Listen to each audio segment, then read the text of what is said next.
Ok, je trouvais intéressant de vous parler de mon expérience de business coach. Alors, c'est vrai, beaucoup de personnes ont encore une mauvaise image et a priori sur ce métier. Pour certains, être coach et apprendre à des personnes à générer des revenus en ligne, c'est de profiter de la faiblesse des personnes pour leur vendre des formations en ligne ou des programmes d'accompagnement. On a aussi des personnes qui pensent que c'est juste vendre de la connaissance qu'on peut trouver gratuitement sur Internet, alors que pour d'autres, c'est une chance de pouvoir lancer un projet qui a le potentiel de changer littéralement leur vie. Un métier controversé donc qui suscite à la fois la haine pour certains, adoration pour d'autres. Voilà maintenant 2 ans que je suis coach au sein de mon programme d'accompagnement Affiliation Ninja. Pour ceux et celles qui ne me connaîtraient pas, je m'appelle Jordan Braco, enchanté. J'entreprends sur le web depuis plus de 12 ans dans le domaine de l'affiliation et du SEO. Et depuis 2 ans, j'ai enseigné ma méthode à près de 900 personnes. Et aujourd'hui, je vous raconte les coulisses de mon business de coaching dans la plus totale des transparences. Format un petit peu spécial, je précise, donc j'espère que ça vous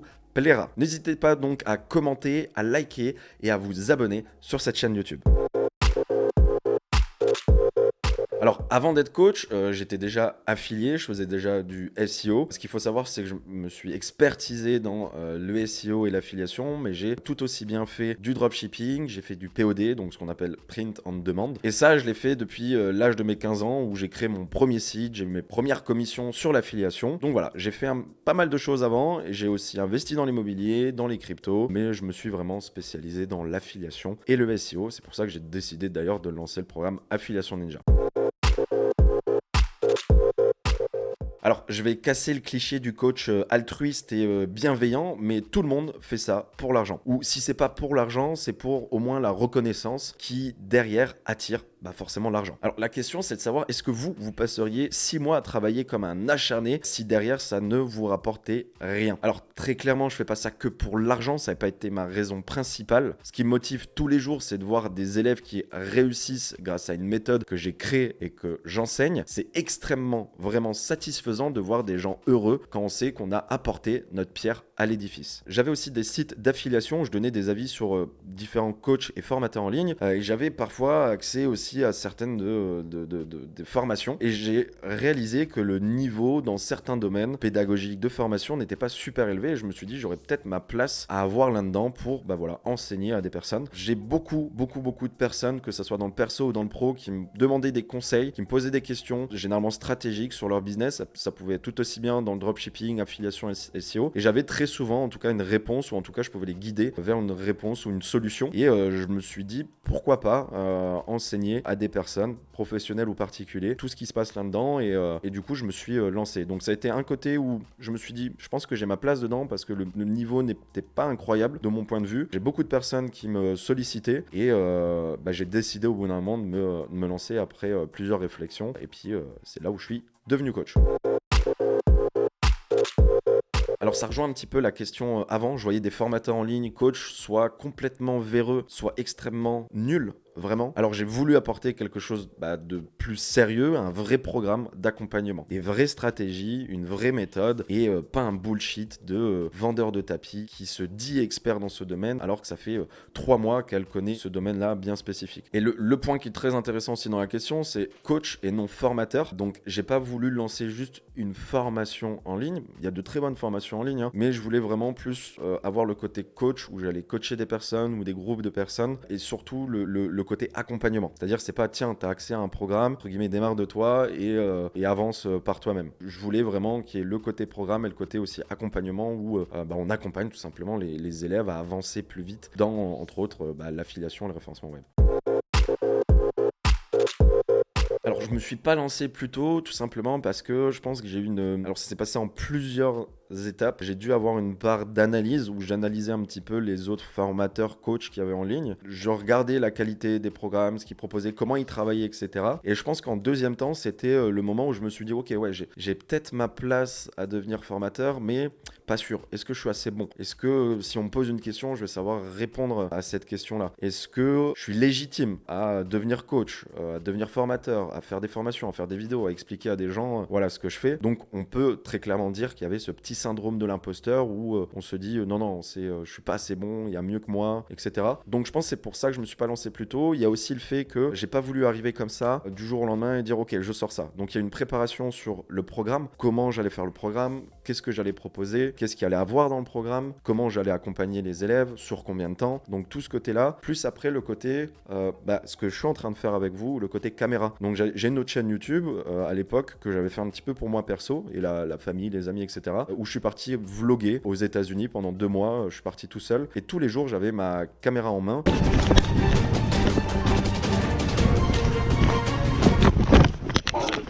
L'objectif, je ne savais pas vers où j'allais aller plus tard, le côté professionnel au niveau coach et tout, mais je savais un truc, c'est que j'allais devoir être de plus en plus présent et face à une caméra. Voilà, pour ceux qui regardent actuellement la vidéo, je ne sais pas si vous avez déjà fait cet exercice-là, mais au début, c'est très difficile de parler face à une caméra et surtout d'être naturel face à une caméra. C'est pas évident, donc ça m'a servi à ça ces 2 mois. Donc voilà, pourquoi je me suis pas lancé plus tôt? Tout simplement que j'avais aussi d'autres business, etc. Mais j'ai préparé un petit peu le terrain. Je suis vraiment pas arrivé en mode ok, j'arrive et ok, qu'est-ce qu'on fait, etc. Non, j'ai analysé, préparé, je me suis un petit peu formé aussi, et puis ensuite je me suis lancé.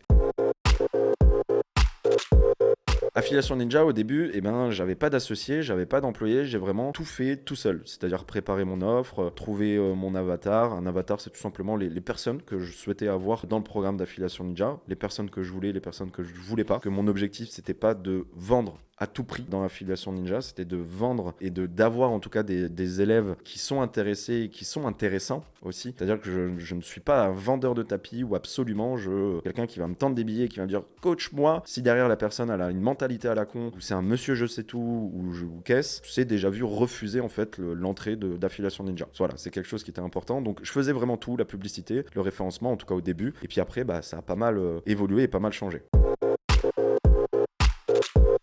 Aujourd'hui, dans mon équipe, il y a une trentaine de personnes qui travaillent pour le bon déroulement du programme d'Affiliation Ninja. Et d'ailleurs, il y a même des élèves qui ont rejoint l'équipe pour transmettre leur expérience aux nouveaux élèves. Donc c'est ça qui est incroyable, c'est qu'aujourd'hui, je vais avoir une personne qui va s'occuper de la publicité sur Facebook, sur YouTube, du référencement web. Je vais avoir des personnes au téléphone qui vont pouvoir renseigner les élèves. Maintenant, on a toute une petite équipe autour de YouTube. On a Léa d'ailleurs qui est en train de monter cette vidéo. On a JP derrière la caméra.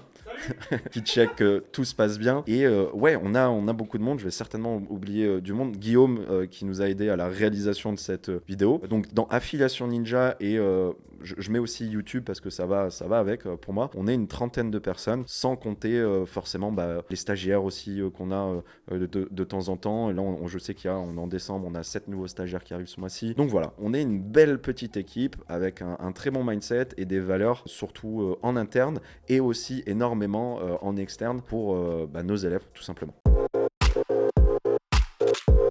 Alors non, clairement pas, parce que c'est statistiquement impossible sur 900 élèves que tout le monde réussisse. On peut très bien prendre le même exemple avec le bac, avec les grandes études, avec des concours, que ce soit professionnels ou des concours en France, pompiers, police, etc. Il y a un nombre de personnes, les personnes veulent arriver à un point et tout le monde ne pourra pas réussir. Et généralement, ce qu'il faut savoir, c'est que si l'élève ne réussit pas, ça peut être soit de la faute du coach ou du programme qui n'est pas qualitatif, qui n'est pas bon, où il n'y a pas un bon suivi. Ça peut être aussi, et très souvent, la faute de l'élève qui ne va pas, qui va pas se mettre à fond, qui va pas suivre le programme, qui va pas forcément écouter, qui va en faire qu'à sa tête, etc. Donc c'est très simple, un élève qui réussit pas, c'est soit le coach ou soit l'élève. Ce qu'il faut savoir, c'est si le coach est mauvais ou le formateur ou la formation est mauvaise, généralement, de mon expérience, croyez-moi, et j'en ai côtoyé beaucoup des formateurs, ils font pas long feu sur Internet. En moins d'1 an, ils sont un petit peu, on va dire, démasqués et ils sont un petit peu grillés dans le métier. Il y a énormément de formateurs, il y a quelques années en arrière, qui étaient énormément présents. On n'entend plus parler d'eux, tout simplement parce qu'il y a ce côté du masque qui a été révélé. Généralement, ce qui se passe, c'est que les formateurs, entre nous, on se connaît plus ou moins et ça va très vite à se faire griller dans ce métier. Donc, quand quelqu'un se fait griller, ensuite, il se fait griller, j'ai envie de dire, par sa communauté. Nous, ça fait 2 ans qu'on est là, on a 900 élèves. Je pense que si vraiment on était mauvais ou qu'on avait une mauvaise réputation, ça aurait bien plus tourné, j'ai envie de dire, dans le côté des formateurs. Mais aussi, les élèves se seraient clairement révoltés et dit ton programme c'est de la merde, arrête, etc. C'est pas le cas. On met tout en place très clairement pour que l'élève soit accompagné et surtout pour que l'élève n'abandonne pas. Mais ça arrive en fait qu'il y ait un élève qui prend le programme et que sa motivation elle descend ou qu'il y ait des problèmes personnels ou voilà. Et ça, ça arrive comme à l'école en fait, ou dans des grandes études. Il va y avoir 1000 personnes dans un amphithéâtre qui vont passer, je sais pas, leur master ou on va prendre l'exemple des médecins. 1000 personnes qui sont là en première année pour devenir médecin, et les 1000 à la fin ne seront pas médecins. Pourtant, ils sont venus pour ça. Et l'entrepreneuriat, c'est pareil. Je vais pas dire que c'est plus difficile que médecin, le but c'est pas de comparer, mais c'est des grandes claques que vous prenez et à chaque claque, faut se relever. Et c'est là où les 900 élèves, il y en a qui vont pas se relever.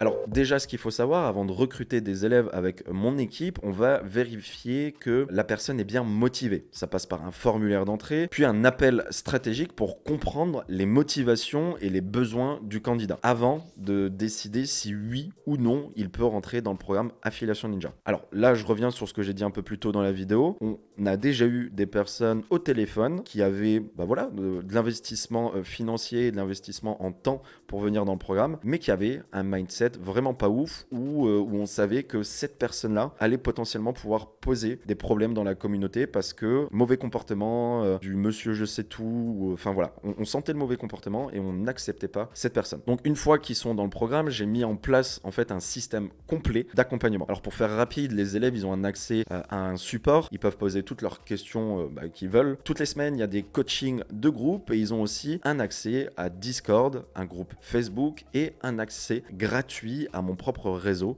social Serial Caviar. Du coup, aussi bien moi que mon équipe, que les autres élèves, tout le monde s'entraide avec une bienveillance, en tout cas c'est ce qui en sort, et vraiment comme une famille. Et ça, c'est grâce en grande partie à la phase de recrutement. Contrairement à d'autres groupes qui recrutent n'importe quel élève où la communauté est parfois très dégueulasse. Nous ici, on essaie d'être full entraide et du coup, moi, je suis hyper fier de ma communauté, de mes élèves, encore une fois de mon équipe, parce que une communauté, c'est un peu le miroir du coach. Donc, je suis très content d'avoir une communauté qui s'entraide comme ça, qui a aussi des résultats, qui se félicitent entre eux et que aussi, il faut voir le côté là, quand il y a des coups de mou, des remises en question, etc., parce que ça fait partie intégrante de l'entrepreneuriat, et il peut y avoir potentiellement les anciens élèves qui vont rebooster les nouveaux élèves, etc., etc. Donc ça, c'est quelque chose de beau à voir très clairement et ça me fait ultra plaisir.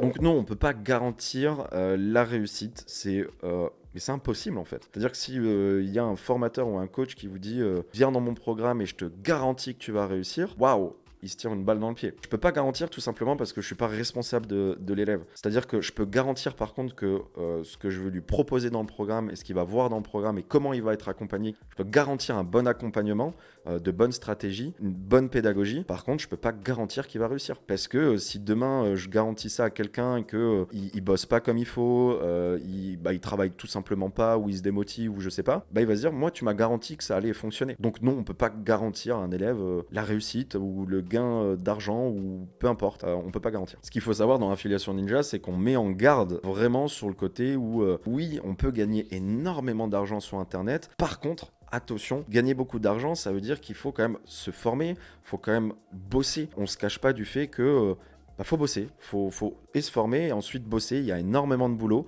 à mettre en place. Par contre, le côté de dire oui, on peut gagner beaucoup d'argent rapidement sans ordinateur, sans téléphone, sans internet. Enfin, des fois, je vois des trucs passer, je me dis ok, mais comment c'est possible? Et c'est pas possible. C'est-à-dire qu'avec tous les business que j'ai pu faire avant, il faut, si vous voulez gagner beaucoup d'argent, se former, travailler. Enfin, il n'y a pas de secret en fait. Derrière, si vous voulez avoir une espérance d'avoir un gros montant d'argent qui tombe d'un coup, vous avez peut-être plus de chances d'aller jouer au casino ou au loto, quoi. Mais voilà, arrêtez de rêver, très clairement. Devenir entrepreneur et gagner de l'argent et beaucoup d'argent sur Internet, c'est possible, oui. Voilà, ça peut prendre du temps et il faut se former et travailler dessus, quoi.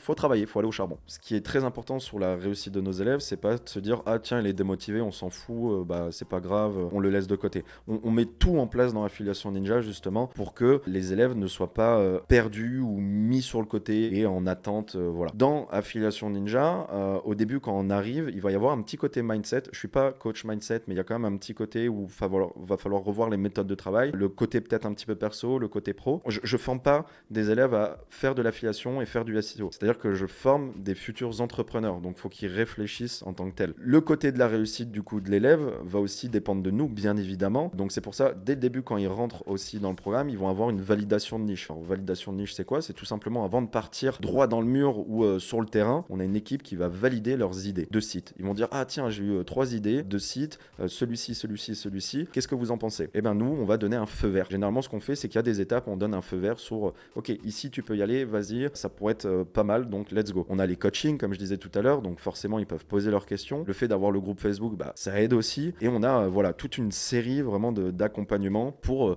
qu'ils puissent avancer et qu'ils puissent réussir. Par contre, et ça c'est ce que je dis à vous, mais ce que je répète aussi à mes élèves, avec coaching et assistana, il y a une différence. C'est-à-dire que je suis coach, je ne vais pas assister les élèves. Un élève qui se démotive, on va tout faire pour qu'il revienne, on va le booster, on va lui envoyer des emails, on va lui envoyer des messages, on va le booster à revenir en coaching, etc. Mais par contre, on va pas être là à aller toquer chez lui et lui dire allez, faudrait peut-être que tu te remettes dans le programme, etc. Ok, c'est pas de l'assistanat qu'on fait. C'est comme je le disais, c'est qu'on forme des personnes à devenir entrepreneurs. Donc au bout d'un moment, il faut se mettre un petit coup de pied dans le derrière et bosser aussi.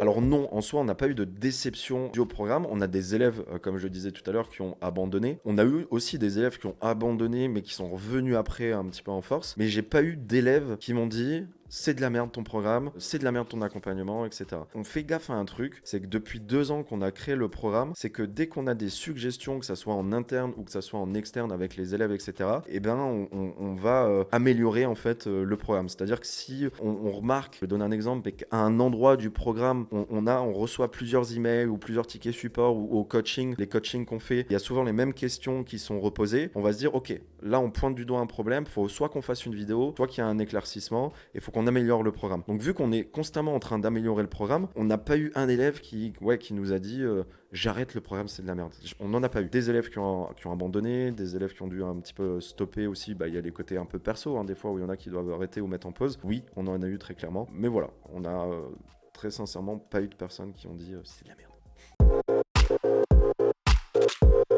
Alors ça pourrait être un métier facile si on se reposait sur nos lauriers. Certains le font, moi non. Donc je travaille sans cesse pour améliorer, comme je le disais juste avant le programme, apporter de nouvelles choses. Alors c'est pas forcément un métier qui est facile. Je pense qu'il faut vraiment, absolument, s'il y a des personnes qui veulent devenir coach, aimer en tout cas quand même l'humain, aimer aider les gens, la pédagogie, parce que il va y avoir différents profils d'élèves. Être aussi, je pense, assez, pas sensible, mais connaître les différents profils qui existent, parce que vous allez avoir différentes sortes d'élèves, certains qui avancent vite, certains qui avancent moins vite, certains qui vont avoir une compréhension rapide, d'autres non, parfois se répéter. Et je pense aussi un bon coach, c'est pas juste le côté de se répéter et de se répéter, c'est aussi parfois savoir, avec les élèves, resserrer un petit peu la vis. Moi, c'est la définition du coach, c'est vraiment d'aider, mais au bout d'un moment, quand l'élève il abuse ou qu'on sent qu'il faut lui mettre un petit coup au derrière pour qu'il se motive et qu'il avance, et c'est pour moi la définition du coach où il doit motiver aussi. Un peu comme un coach sportif en fait qui va coacher une personne, et si la personne elle a un petit peu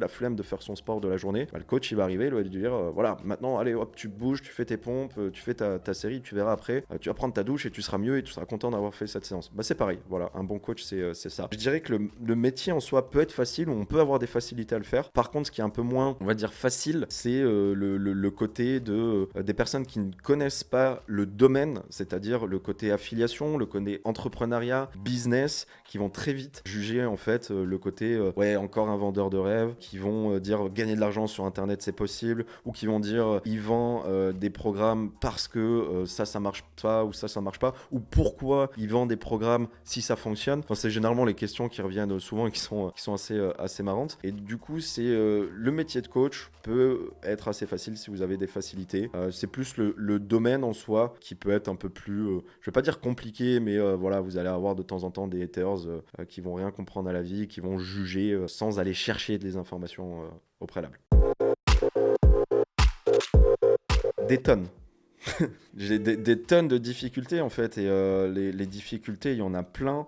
Ce que je dis très souvent, c'est que l'entrepreneuriat et l'entrepreneur en soi, c'est un gestionnaire de problèmes. C'est-à-dire que au début, quand vous vous lancez dans l'entrepreneuriat, vous allez devoir gérer des problèmes, vous allez avoir des blocages, etc. Mais un entrepreneur en fait qui commence, un entrepreneur qui est entrepreneur depuis 5 ans et un entrepreneur qui fait ça depuis 20 ans, les trois ont une chose en commun, c'est que tous les jours, toutes les semaines, tous les mois, ils vont faire face à des problématique. Donc oui, il va y avoir tout le temps des difficultés. Ce qui fait de moi un bon entrepreneur, c'est un entrepreneur qui va réussir à tous les jours, toutes les semaines, gérer ces difficultés. Et ces problématiques, ces difficultés vont être de plus en plus compliquées à gérer, ou en tout cas, il y aura plus de décisions, parfois même compliquées à prendre. Et un entrepreneur, ce qui fait la différence d'un petit entrepreneur qui commence et d'un très gros entrepreneur qui gère, je dis une connerie, mais 10 000 salariés, qui gère des milliards, etc., ça va être les décisions. Et ça va être aussi les problèmes ne vont pas être les mêmes. Quelqu'un qui commence va peut-être avoir un problème de se dire « Ah mince, comment je vais faire de la publicité ?» ou comment je vais faire, ça va être des petites problématiques qui, à son niveau, ne va pas être une petite problématique, va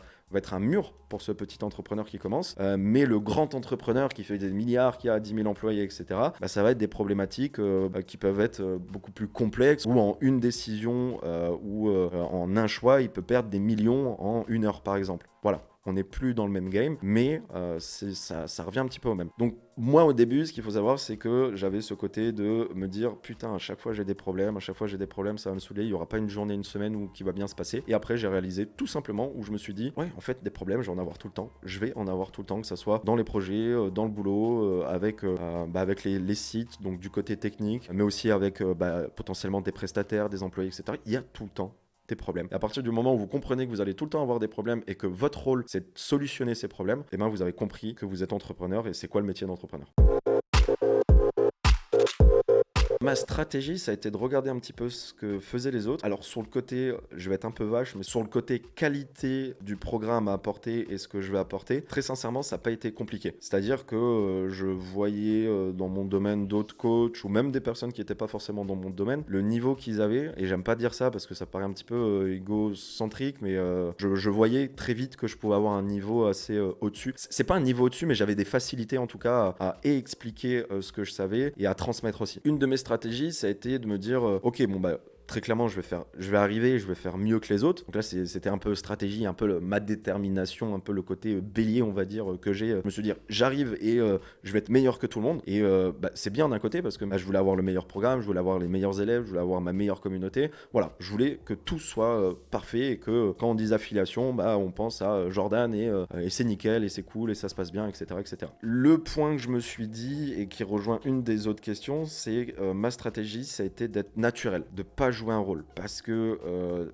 très clairement, et ça potentiellement vous ne le voyez pas, mais quand j'ai rencontré des entrepreneurs, des coachs, etc., dans la vraie vie, ces personnes-là, dans la vraie vie, ces personnes-là en vidéo, que ce soit sur YouTube ou dans leur formation, etc., ce sont deux personnes différentes. Alors qu'on aime ou qu'on n'aime pas, moi je fais plus partie de la classe où je ne veux pas jouer un rôle, je veux être naturel et transparent, ou en tout cas d'être un maximum transparent sur moi-même. Et j'ai envie de dire, ça n'a pas été une grande stratégie, mais ça a été une décision de me dire, je ne veux surtout pas jouer un rôle, je ne veux surtout pas me faire passer pour quelqu'un que je suis pas et être moi-même. Et d'ailleurs, c'est très souvent ce que les équipes me remontent comme information en disant, les nouveaux élèves qui rentrent dans le programme, etc., ils vont dire, tiens, Jordan, il est un petit peu différent des autres, c'est que quand il a quelque chose à dire, il le dit, et il va pas passer par 4 chemins. Et voilà, très souvent, ce qui vient, c'est il a l'air transparent. Alors, ils sont jamais sûrs, et ce qui est normal parce que c'est à travers des vidéos, etc. Mais en tout cas, je suis content d'une chose, c'est que le message que je voulais faire passer d'être transparent a l'air de plutôt bien fonctionner, ou en tout cas, voilà, c'est cool. Il y a une chose aussi que j'ai voulu être très carré là-dessus, c'est que ça soit dans mes publicités, que ça soit sur YouTube, que ça soit en fait dans ma façon de communiquer. Encore une fois, contrairement à d'autres formateurs, je vais pas forcément juger ça, mais je voulais pas me mettre dans cette case-là. Mais je n'ai pas voulu faire partie des entrepreneurs, des formateurs, coachs qui, pour attirer de la visibilité des personnes, montrent des grosses villas, des voitures, leurs billets. C'est vraiment pas mon but. Ce que, à la limite, j'ai pu montrer, c'est des voyages, parce que pour moi, la richesse, c'est plus le côté un peu voyage. Mais voilà, le côté voiture, le côté vraiment afficher des billets, etc. Ça va me ramener des personnes ou des élèves aussi potentiellement que je ne veux pas, qui m'intéressent pas, tout simplement. Un point aussi, alors je sais pas te dire si c'est une stratégie, mais quand j'ai commencé Affiliation Ninja, faut savoir que je ne voulais pas forcément vendre absolument très vite. Ce qui se passe, c'est qu'il y a parfois des formateurs, des coachs qui créent un programme et qui n'ont pas d'autres business à côté. C'est-à-dire que leur seule source de revenus, ça va être le programme qu'ils sont en train de lancer. Affiliation Ninja, c'était pas ma seule source de revenus. En tout cas, j'étais pas en stress et j'étais pas dans le mood de me dire, ouah, dès que j'ai quelqu'un au téléphone, faut absolument que je lui vende, faut qu'il rentre, faut que j'ai de l'argent qui rentre, etc., etc. Non, j'étais plus dans une, comme je vous disais tout à l'heure, dans un objectif de me dire, ok, cet élève qui va rentrer, faut qu'il soit motivé, faut que ça lui plaise. Et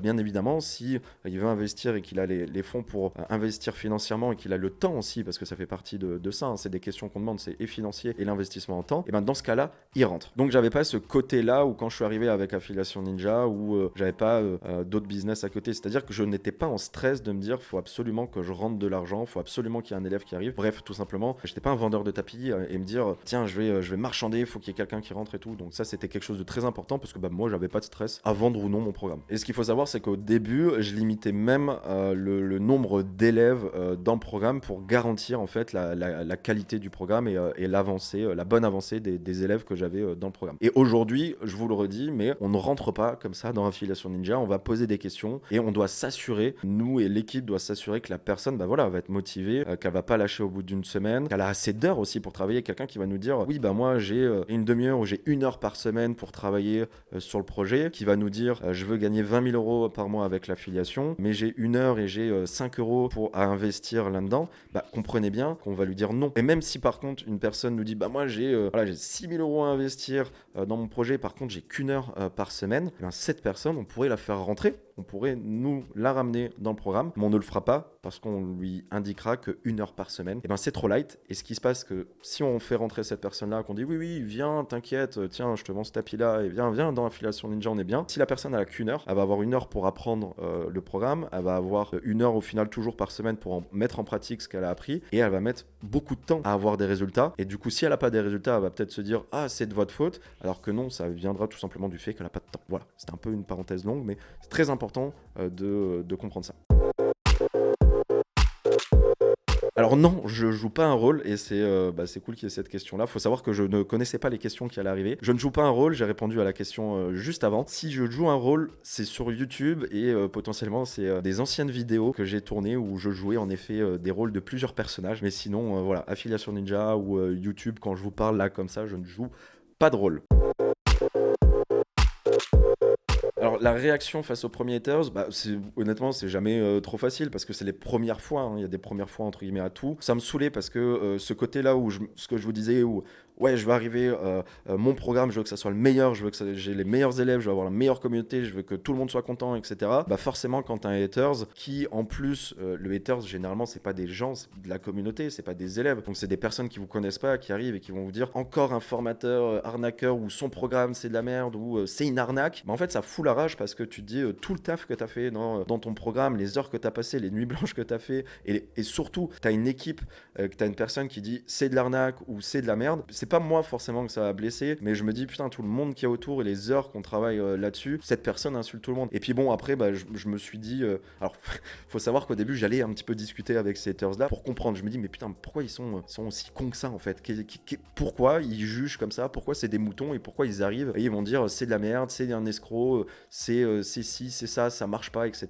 alors qu'ils sont même pas élèves. Et en fait c'est simple, j'ai la réponse après avoir discuté avec un ou deux haters au début. Et d'ailleurs ce qui était marrant, c'est que ces haters là, enfin un des haters, à la fin, il était prêt à vouloir rentrer dans le programme. Il avait l'argent pour rentrer dans le programme et je lui ai refusé le programme. Petite fun fact. Et en ayant discuté avec des haters comme ça, je comprends maintenant un haters, qu'est-ce qui se passe dans son cerveau. Que ce soit un haters, des coachs, des haters, il y a pour tout le monde. Hein. Tout le monde prend sur Internet. Hein. Mais généralement, ça va être de l'incompréhension. Quelqu'un peut devenir haters parce qu'il va pas comprendre quelque chose et du coup, il va rager sur cette personne-là. Donc, il va pas comprendre l'affiliation. Il va rager en disant ouais, c'est du MLM ou c'est du Ponzi ou c'est de la pyramidale. Enfin, j'ai tout eu là-dessus. Ça va être de la jalousie. Donc, ça peut être de la jalousie sur la réussite de la personne en face, sur de la réussite financière, etc. Et ça peut être aussi tout simplement de la frustration et de la haine parce que c'est une personne que dans sa vie perso ou dans sa vie de tous les jours, n'a pas de vie. s'emmerde très clairement et va un peu se déchaîner comme ça sur internet et lâcher un petit peu tout ce qu'il aimerait lâcher, et il le fait voilà, sur des personnes gratuitement. Et parfois c'est les trois, donc bon là c'est les bons haters qu'on aime bien, mais en soi j'en ai vraiment pas eu beaucoup, donc voilà, ça je suis relativement content, et j'en aurai encore potentiellement, et j'ai envie de dire, c'est ce que beaucoup de personnes disent, c'est que quand tu commences à avoir tes premiers haters, c'est quand, encore une fois, statistiquement, tu peux pas plaire à tout le monde, et tu auras voilà, une personne ou deux dans le lot qui vont te jeter des œufs gratuitement pour le kiff. Là, ça fait longtemps. Je vais dire que ça fait longtemps, et je vais en avoir dans les commentaires. Ouais, enculé. Non, ça fait longtemps, mais c'est des vagues. Des fois, ça peut arriver. Je sais pas si aussi, des fois, c'est les planètes qui sont pas alignées, ou je sais pas ce qui se passe, mais parfois c'est par vague. Mais comme je disais, honnêtement, j'en ai pas énorme, donc ça va. Contrairement à d'autres, je suis pas un gros influenceur. J'ai pas non plus des millions de vues. J'ai pas une communauté non plus de millions de personnes. Mais par contre, je peux me mettre je peux pas me mettre à la place, mais j'imagine un petit peu quand même des personnes qui sont vraiment suivies par beaucoup de personnes, qui doivent avoir statistiquement un pourcentage d'haters bien élevé, plus élevé que moi, et ça doit pas être évident. Ça doit pas être évident, parce que dans l'eau il doit y avoir en plus des haters des psychopathes, etc. Donc non, ça va, ça vient, mais là actuellement non, j'ai personne qui m'embête, et de toute façon, même s'il y a des haters, j'ai envie de dire maintenant c'est bloqué ou j'ignore, et puis on passe à la suite, quoi. La suite, alors très bonne question. C'est toujours Affiliation Ninja, c'est de continuer de garder la même qualité, d'améliorer le programme, de grandir les équipes, de changer potentiellement la vie d'élèves. Ça, c'est vraiment quelque chose qui m'importe énormément. Ensuite, il va y avoir le côté Serial Caviar. Je ne vais pas forcément en parler là, Serial Caviar, mais c'est un gros projet que je suis en train de lancer. Ce qu'il faut savoir aussi, là où je vais être très transparent, c'est que le fait que je sois coach, je ne pense pas rester coach toute ma vie. C'est-à-dire que je pense que c'est une phase. Ça se passe très bien pour le moment, mais je me vois pas coach 10 ans, faire des coachings, à être là-dedans et tout. Et c'est d'ailleurs pour ça aussi que je lance Serial Caviar, c'est pour ouvrir un petit peu d'autres horizons. J'adore pour le moment ça, mais voilà, je préfère être transparent, et pas dire oui, je serai votre coach toute la vie, etc. Non, je pense que ça soit les élèves, que ça soit moi, que ça soit vous qui êtes en train de regarder, que ça soit perso et professionnel, parfois on a besoin de changement, et je fais partie des profils où je suis un entrepreneur en fait, et dans le mot entrepreneur il y a entreprendre, donc je dois et j'ai le besoin en fait d'entreprendre des projets, de faire grossir des choses, et voilà. Affiliation Ninja, peut-être qu'un jour ça n'existera plus, peut-être que je serai plus coach, mais peut-être que ça sera quelque chose de plus gros, et peut-être que cette chose qui sera plus gros, ça sera Serial Caviar. Voilà, donc la suite, c'est beaucoup de projets, c'est toujours YouTube, j'en fais la petite pub, mais on est de nouveau sur Twitch en live tous les jeudis à 20h, voilà, ça peut être aussi la suite, donc n'hésitez pas à venir sur Twitch, Serial Caviar, je vous mettrai le lien dans la description. Donc voilà, c'est beaucoup de positif, c'est beaucoup de boulot, c'est un petit peu la suite qu'il y aura par rapport à ça. Voilà les amis, j'ai vraiment voulu tourner ça en mode interview. Je sais pas comment vous percevez le métier de coach, n'hésitez pas à me le dire en commentaire. Pour ma part, je pensais pas que ça allait être aussi dur et aussi prenant d'être coach. Alors bien sûr, j'aurais bien pu sortir une simple formation en ligne et me la couler douce sur la plage avec un cocktail à la main, mais le but c'est que les élèves réussissent. C'est pour ça que je me défonce autant tous les jours, que j'ai bossé comme un malade pendant 2 ans et que je vais continuer à le faire. Et c'est pour ça que j'ai investi dans une équipe de plus de 30 personnes tout aussi passionnées que moi. Et d'ailleurs, je tiens dans cette vidéo à vous remercier si vous regardez cette vidéo, parce que Affiliation Ninja et les projets que j'ai à côté d'Affiliation Ninja ne seraient pas là aujourd'hui s'il n'y avait pas tout ce monde-là autour de moi. Ce qu'il faut retenir, c'est que dans tout métier, il y aura des bons et des moins bons, de la bienveillance, de l'escroquerie. Si vous voulez vous former correctement, faites-le avec des personnes passionnées et surtout épanouies. Et surtout qui font ça avec amour et avec plaisir. Et oui, évidemment que l'argent fait partie du jeu, et ça c'est pour tout le monde. Et sinon c'est simple, personne ne serait coach ou personne ne ferait de métier. Tout comme personne n'écrirait de livre aujourd'hui si derrière il n'y avait aucun retour financier. Alors oui, très clairement, on peut réussir en se faisant coacher. Tout comme on peut réussir avec une simple formation en ligne, une simple vidéo gratuite ou un simple bouquin. Tout comme on peut également échouer. Les amis, j'espère vraiment que cette vidéo vous aura plu. Si c'est le cas, encore une fois, n'hésitez pas vraiment à vous abonner à cette chaîne, à me laisser un maximum de pouces en l'air et de commentaires. Et si c'est possible, des commentaires qui sont pas haineux, c'est plus appréciable. Je vous dis à la semaine prochaine pour une nouvelle vidéo. C'était Jordan Braco. Peace.